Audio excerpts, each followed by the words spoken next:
Alright, I'm starting. And if my eyes look like they're going all over, it's because I am using a real camera, not my phone. I feel more comfortable with the phone suddenly because I can't see myself except up to the side. And there's no retakes.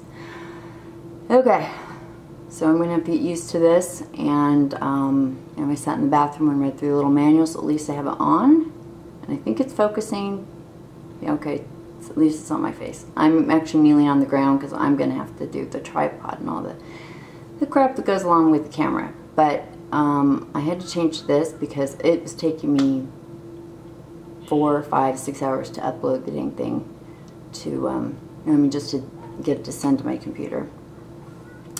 And that was taking up a lot of my days. So part of this I'm learning is that as I step into the things I feel like I'm supposed to be doing, I'm learning a ton, and I'm getting a ton accomplished. I'm not usually about all this technical stuff, whatever. And I love gadgets, but I just want to know how to use them. I don't want to read the manuals. I feel like my brain actually compresses and my eyes cross inside my head, and then I want to throw it all away. I would learn a piano by sound, not the notes.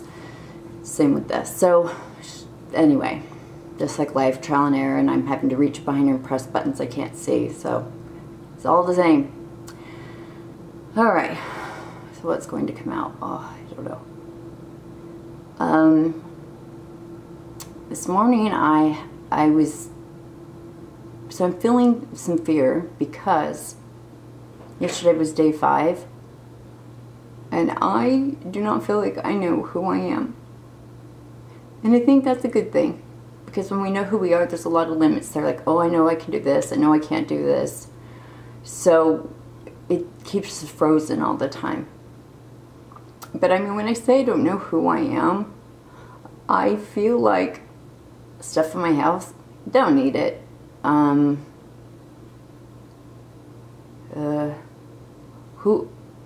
I guess it's that fear of who will I be in 100 days if this is where I'm at 5 days. So that's really cool because that kind of leap has to happen if you really want an unimaginable life. If you can imagine it, it's somewhere you pulled it from here. It could be a movie, it could be from someone you saw talking, sharing something on the internet, a video. It doesn't matter. It's something that someone else showed you. But what if your life became something you never could imagine?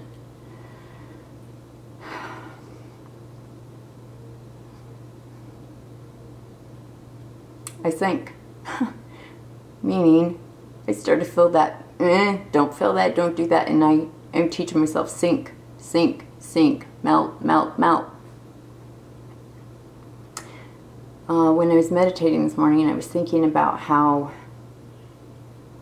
we want to be individuals and we want to stand out, and I don't think that's what we actually want.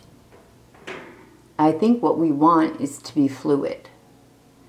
And when our fluidity impacts someone, then that's fun because you see the spark in their eyes, or you see something in them light up. And it's like, an ice cube doesn't want to melt into the drink because it won't be an ice cube anymore, it won't have the sparkle off the light, it won't, be sitting a certain way, it won't have its little group, it all melts to and just stays there. And so it tries to keep an identity above the water. I've been going around for a long time as an iceberg, which is I just try and show the very top. Oh, look how majestic. Aren't I beautiful? Everyone's trying to save me from melting. But there's a big dark side to that. One, I will take your ship out if you come near me. And I don't want you to. Because I'm going to maintain that. And I'm not going to even talk to you about the dark side of me. I'm going to show you the top 10%. And the darkness, I'm just going to keep down here. It's part of why I've been afraid to actually... I coach all day, every day. I coach in grocery stores. I don't know if coaching's the word. Sharing. If there's a baby shower, I'm probably in the kitchen with the group.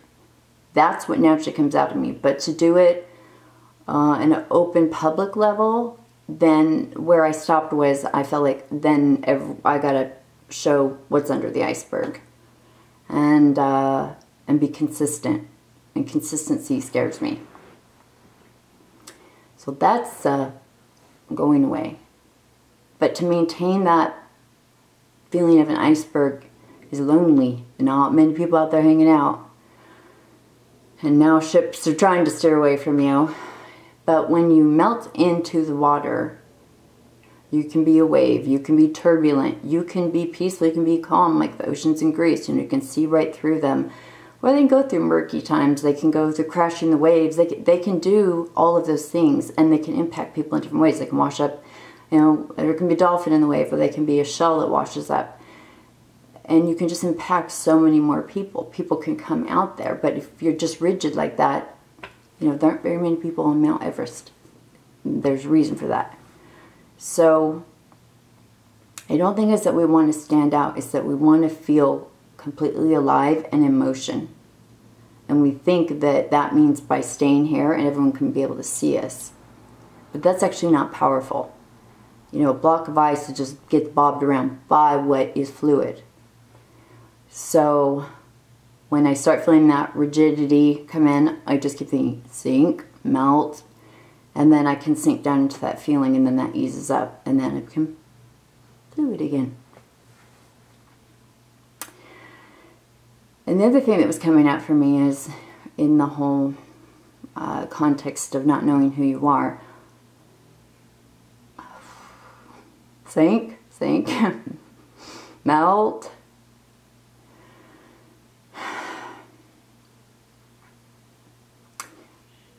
There's a fear there of who will I be surrounded by. Because it seems like it will be lonely and it could be scary. Could have a lot of people around me. But it may not be the people I expect or know now. Because people think when you become more loving and you become more open and transparent that people will just swarm to you. I don't think that's true. I think they may notice something in you or feel something when they see you, but a lot of times it scares the hell out of people. And they actually don't want anything to do with you. Maybe forever, and maybe for a week, it may, whatever it is, but it stirs stuff up in people. But what I do believe is that when you step fully into yourself, other people that are doing the same are who are drawn to you. And it's okay if people aren't in that same place. It doesn't matter. I mean, I've had ups and downs. This is just now becoming more consistent because I'm owning it. I'm not willing to protect a life I didn't want. And I'm willing to step into what I absolutely have no idea is coming. So I was thinking, I don't know if any of you have ever seen the book. I wish I could remember. But anyway, it's the one about like the water crystals or whatever it is. Like if you say a kind word, it shows up a certain way and all that stuff. And if you say a mean word, the water looks this way. I don't know if it's true or not. I mean, I've seen the pictures, whatever. And it inspired me to look into it. So I actually took my kids to meet the man that wrote that book. He's from Japan. And he was visiting a Kabbalah center in LA. And I know he's getting old. And I thought this is the one shot at doing it. We were actually on a family vacation. But I set up a thing to go see him. My kids saw Kabbalah Center. They didn't know what that meant. They said, why are we going there? And I said, because we are now joining Kabbalah, and we will therefore be Jewish. And that scared some of the cousins that were in the car, but they ended up enjoying the meeting. So I have to scare people first. That's just joy for me. Ooh, like an iceberg scaring the ship. Anyway, so the thing that I learned from him was that we're all like tuning forks. And so a good example of that is, so I'm going through whatever I'm going through and I'm sending these messages out and I'm writing stuff. And the people that, when you get that calling in yourself or that feeling of moving forward, it sends off a signal, like a vibration, just like a tuning fork. And the only other tuning forks that can hear you are the ones that are the same, I don't even want to say the word, the HZ, whatever, the same vibration level. So if it's a C, the middle C on the piano, those are all the ones that are going to ring. And the other ones will sit still. They won't move. And if you have two that are made identical, if you hit one, it'll start ringing. And then the ones, the same sound will ring too. Now if you do it again after you've just attached the tiniest little thing onto one side of it, you can set off the one and the other one will not ring. So it's really easy to take things personally when you don't hear from people and you're trying new things, or you think people will be happy for you, or it doesn't matter what it is. I mean, you could buy a new car and people are not, and maybe you worked for 6 months to get it and you're still going to get someone's like, or, well, you shouldn't have bought that one. There's always going to be something, right? So when you put yourself out on the line and you come from your heart and you put it all out there, the people that are on the same tune will all of a sudden go ding. It will strike up in them. And then wherever they're supposed to go from there, they will start doing it. The other people will not hear you. And that's okay. They're not supposed to. Not right then. So a perfect example of that is, you know, you can work in an office, or you could be in church, or it doesn't matter where it is. But it could be somewhere you go to for years. And say there's 500 people. Notice you talk to a group of them. And there can be people you bypass in the hall, and you know you see them every week, or even 5 times a week. You never say hi, and they never say hi to you. Ever. That tune isn't the same. And it's okay. You're not offended by it, are you? I mean, you don't reach out and say hi. They're not reaching out saying hi. It's just kind of like, they're there, you're there, and you both know you're there, but there's no need to start a conversation. And that's where that is. So it's something I'm dealing with, because I want the people in my life to all be not humming to what I'm doing. I don't care if they do the same things or anything like that. It's an interesting part to notice whether they're here or not with me, and also feeling that grieving of things in the past, because I don't see myself in the same way. So yeah, 95 days out seems terrifying. And I don't know who will be there, but what I do trust is that all the tuning forks that are supposed to be there will be there. And don't you love a great conversation? I mean, don't you love it when you're like, oh my God, me too. Or did you try this? Or I'm getting all these messages from people that are like, okay, so what I've been wanting to do is this. And then they're sharing it with me. And I'm like, oh, if you do that, then I feel like I could do this. Okay, all right, I'm doing it. And as much as you might think, oh, this is brave that you get on there, whatever, I can always be braver. And that's what I'm seeing.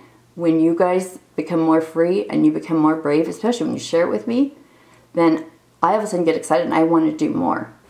I bought a website about 2 months ago.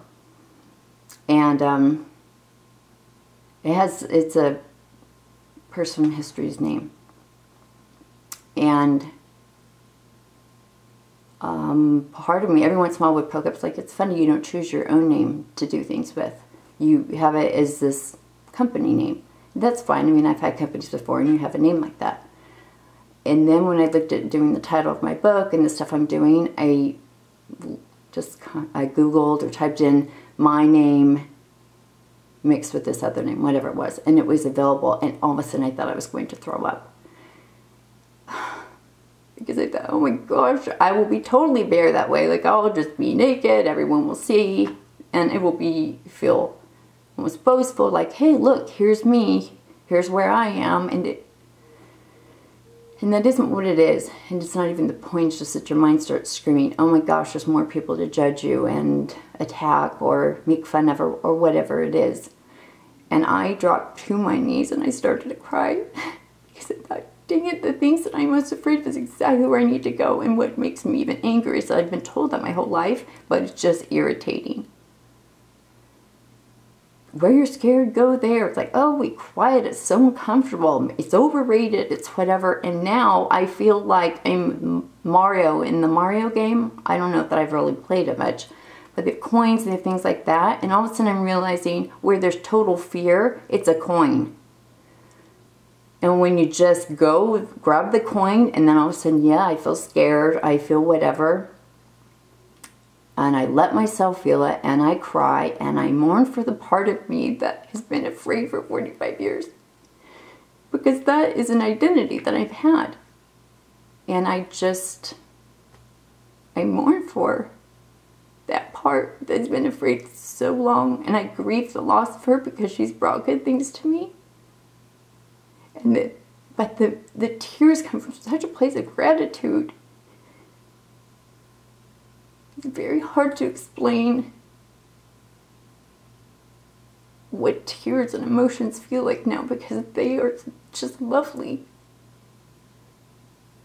And it doesn't mean I don't feel scared. When I hit start, I'm pissed. I feel like, oh, you're just looking like a freak. Now I'm looking at the time, I'm like, oh my gosh, I'm over 15 minutes. They had to shut me off. How embarrassing. Ugh. So, in 100 days, I don't know who will be there. Is that okay? Yep.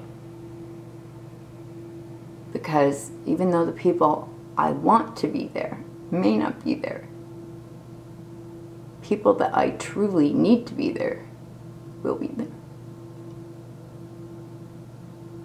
Exciting. And now it's scary. Because I can't see it.